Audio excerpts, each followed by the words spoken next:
Okay, this is actually my second time live streaming. Um, I did a live stream just now, and I actually messed up on audio issues, but I figured I'd do it again. My name is Cripple3030, and the reason I'm coming out with this live stream is because I want to speak a little bit more about. I want to speak a little bit about prejudice, about the prejudice that ex-convicts go through when they're released from prison, and what they go through in society. If y'all don't know me, I was incarcerated before. When I was 16 years old, I committed a crime of attempt murder on police and armed robbery, and I ended up being sentenced to 4.5 to 13.5 years. I was 13 years and 2 months within inside prison, and then I was 4 months. I was outside in society for parole. Um, I host my own talk show on TV called Backtalk of Cripple3030, where we interview ex-convicts on what really goes on in prison, about their live experiences, real life experiences. Um, I have my own clothing line called Fam Life Clothing Company. Um, I'm a construction worker. I'm certified. I got all my OSHA certificates and everything that I need. My credentials.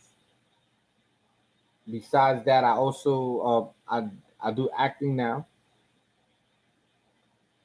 Um, I'm a certified paralegal. I actually got that through correspondence when I was in prison. I've actually represented myself in lawsuits while I was in prison, and I've won some. I've lost some, but I've won some also. And now I'm in the acting field, right? I do, besides what I do on the show, I do the acting thing. I'm president of the PTA of my daughter's school. I'm involved with society. I pay my taxes. I haven't been in legal trouble for over 10 years, right? The reason I'm describing all these things is so I can give you a picture of what kind of a person I am now, right? I gave you the picture of what I was in prison, right? But I wanted to give you the picture of what I am now, right? Of what I'm doing right now. In other words, I'm sort of like your regular Joe Blow that walks by you in the street every day. Maybe even your boss at some point, right? Because I have my own company, and for some reason, even me, I can't shake the prejudice against ex-convicts. What actually sparked this live feed, this live video, is that when I was doing the acting, the first project that I ever did for acting was I played as an extra in Escape at Dannemora. That's a show that's as on Showtime now, right? And they did a great job. They did a wonderful job, and I actually loved working there. I actually Ben Stiller, the producers, Benicio del Toro, Paul Dano, Patricia Arquette, Michael Beasley, Dominic Colon. Everybody was great people. Like they were very kind. They did their jobs, but they were also people, right? And they were very humble. They treated me with utmost respect. I actually thanked them for the opportunity because that was the first project I ever did. I didn't picture myself getting into acting like that. I didn't even know about acting or how to get into it. But once I did that one project, it opened the doors for me to join the SAG union, which I'm a part of now. And I do acting on a permanent basis now because of it. I worked there for 18 days and I ended up getting 18 SAG waivers. And I utilized that and joined the union and actually did a whole bunch of shows now, right? I've been in several shows, several TV shows throughout the TV, and when out in Facebook they started a group for the Escape at Dannemora thing, so that viewers could give their feedback on what they felt like. You know, maybe just give viewpoints. While I was in the group, I was actually posting up a lot of questions that that were moral dilemmas to me, and conversation starters, right? For example, what kind of relationship do you think that inmate Matt and inmate Sweat had?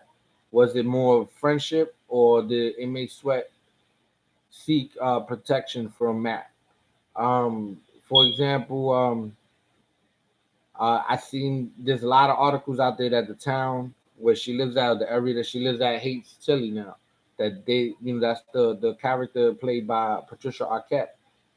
That when she comes out from prison, they don't even want her to move back to her area. I asked, why do you think that people hate her so much, and why they don't why they don't feel the same way towards Gene Palmer, which is the prison guard that was actually smuggling in all the contraband and actually smuggled in the hacksaw blades and everything else. Um, but they didn't smuggle it in, but actually passed it to inmate Sweat. Oh, I mean inmate Matt. But I mean, you have to see the series on Showtime to see everything that I'm talking about, which I believe you still can. I think is on demand. But my whole, in other words, I was starting conversation starters. A lot of the group, like they got involved. Once I mentioned in there how prison. They actually asked me if prison guards do do that in prison, and I told them, yeah, I was in Clinton Correctional Facility 3 times in the same sentence. You know what I'm saying? Same jail sentence, right? I just was been there 3 different times, and I have seen prison guards abuse inmates, and I gave a few examples, and I even posted up articles in papers that that gave credence to um the abuse that guards do to prisoners in there, and all of a sudden the topics of what I was talking about didn't became unimportant to everybody. What became important was the fact that I was incarcerated before and my crime. Um, like I said, I haven't been in trouble for over 10 years.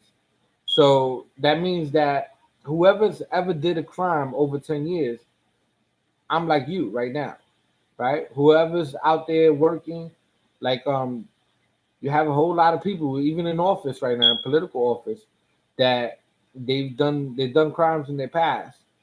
So and yet they've moved on. So even though I haven't been in trouble for over 10 years, and because that conversation came out and it kind of disturbed the image that they have, this little bubble that they live in of prison guards can do no wrong and the inmates deserve everything that's done to them, right? They they um they hated me. And it's so ironic because the conversation was actually about something else, but yet I became the topic of the conversation. I actually became the topic of the conversation so much that they blocked me. They reported me to Facebook and actually blocked me from the group. Now don't get me wrong, a lot of the members is like, well, we welcome what you've been inputting. Like I posted up there that I was gonna end up I deleted everything and I wasn't gonna participate anymore because it seemed like there was an overwhelming response of hatred towards me because I was an ex-convict. And a lot of people was like, nah, don't let that silence you.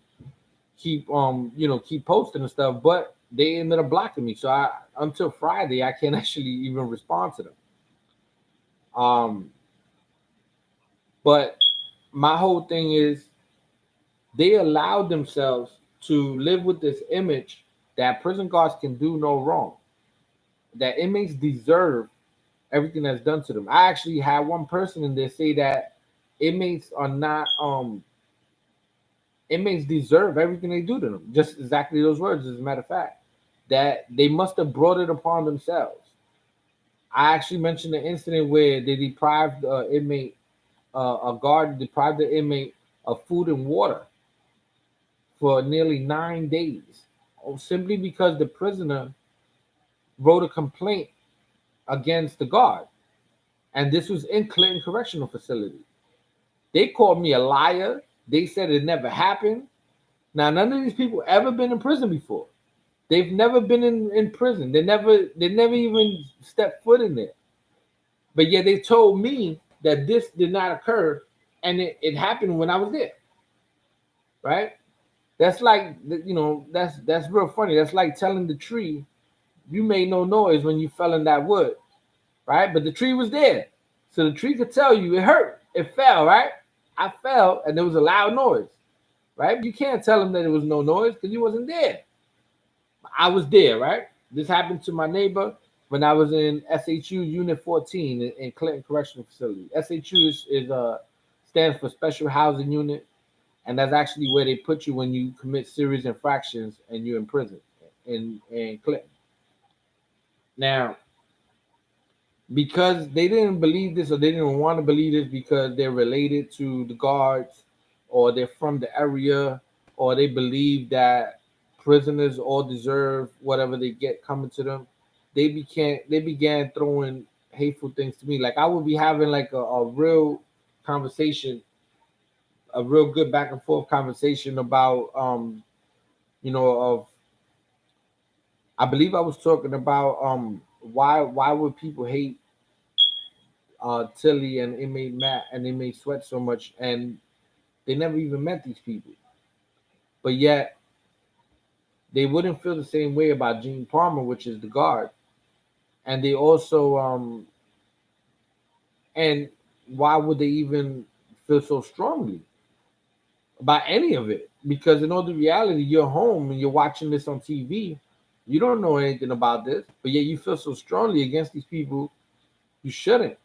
Like you shouldn't let it drive you so bad, right? But they did. And while I'm in that conversation, I had actually people jump into the conversation and say, "Oh, do you know that he tried to kill a cop before?" Yeah, that was my crime. But then, what does that have to do with the conversation, right? So, I actually had one lady in there tell me that Tilly deserves a second chance, right? And once she finishes her time, she should come home to society and they should leave her alone and give her a chance to move on.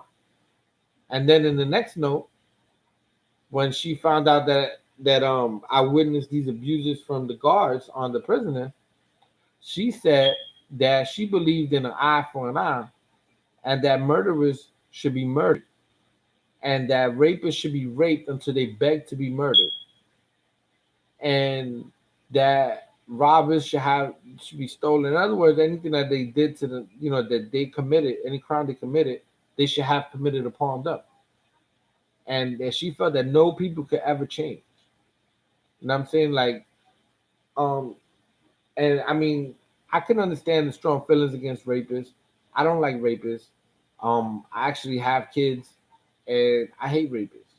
But I also have to keep in mind that sometimes people get wrongfully accused, and you may get the wrong groups of people caught up into that, and they may get boiled up into that label, so they may wrongfully get accused of that.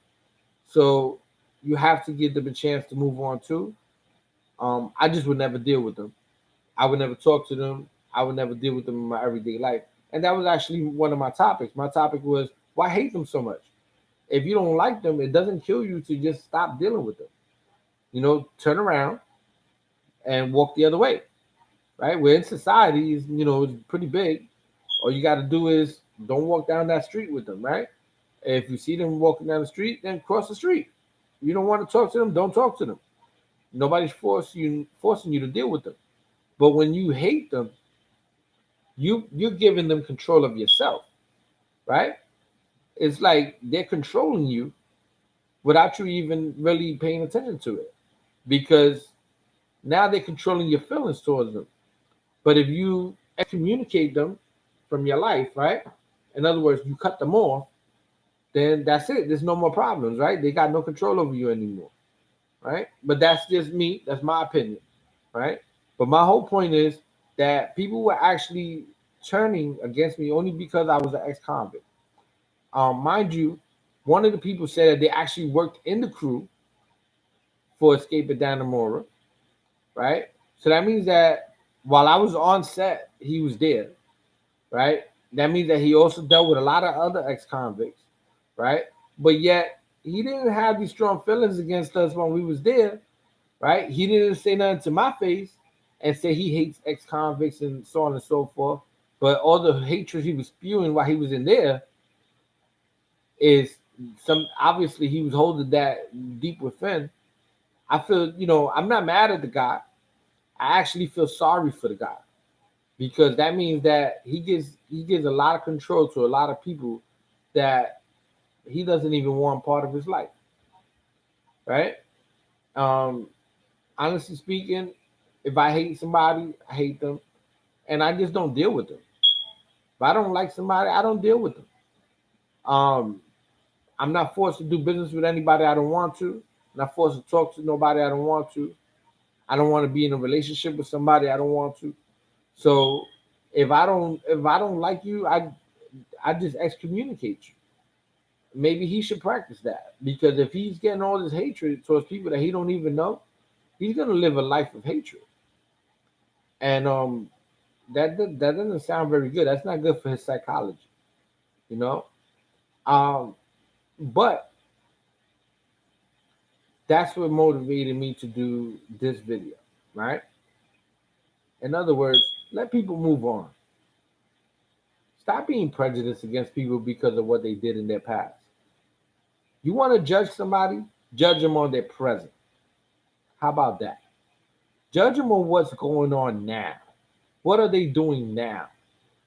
Not what they did 20 years ago. Judge them on what's going on now. Because honestly speaking, when you made $1 million 20 years ago, but yeah, you got $0 now, that's all the landlord cares about. That's all the government cares about. They care about how much you got now. They care where you're standing at now. So if you want to be judgmental, I disagree with it. Don't be that way. But if you are gonna be, keep everything current. Do it for the way they are now. Be judgmental for what they do now. That's my only topic. My topic is why don't you find out what the person is doing right now? If they're doing that right now, then fine. That's what you want to feel. Then feel that way. But don't do it because of what they did in their past before you even knew about them. And in all the reality, don't give them that so much control over yourself. Like that's just crazy. Um, if you don't want to deal with somebody, just don't deal with them. If they forcing themselves upon you, then they're wrong for that, and maybe you should take care of that problem. But whatever happened, happened. Let them do whatever they did in their past, and hopefully now they change their ways and they're doing something good now.